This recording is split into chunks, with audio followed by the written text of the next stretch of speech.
Good morning mga ka-ambisyoso, ambisyosa. Sa mga nagtatanong po kung nagbebenta kami ng seedlings ng Eviart jackfruit, yes po, propagator po kami ng Eviart sweet jackfruit planting materials. In fact, sa buong South Cotabato, kami lang po ang nakaregister sa BPI. No, yung meron kaming 50 mother trees. So, eto. Kaya lang, kapag nag-order po kasi kayo by reservation, dahil napaka-tight ng orders namin for this January, Feb, March, April. Kagaya nitong sample. Kasi in-arching po ang ginagawa namin. Yan. Ayan o, nakalambitin. Kung mapapanood nyo po yung ibang videos ko, sinasabi ko, ito ang pinakagusto kong Christmas tree. Yan ang the best Christmas tree para sa akin. Ayan o, nag-i-in-arch kami no. Ito rootstock na namin ito. Yan. Yung iba, binili pa yan. Pero nakasimula na kami sa aming mga sariling rootstocks.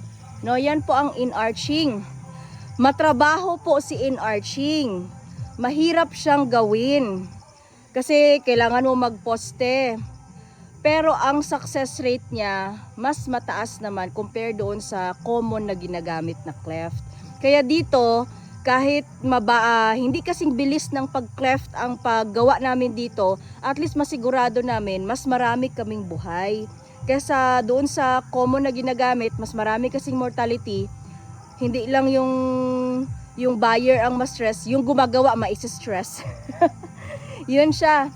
Mga kaambisyoso, sa mga interested po sa aming Eviart planting materials, sa May na po ulit may available.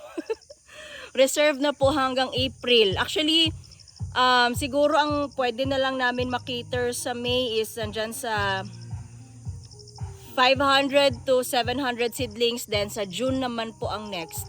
Kasi tinututukan namin ang pag-cure, ang pag-alaga, no? After siya ma-harvest. 45 days lang naman siya dito sa puno, then at least 2 to 3 weeks rest bago namin i-release. Don't forget to like, follow, and share Dentista Farmer.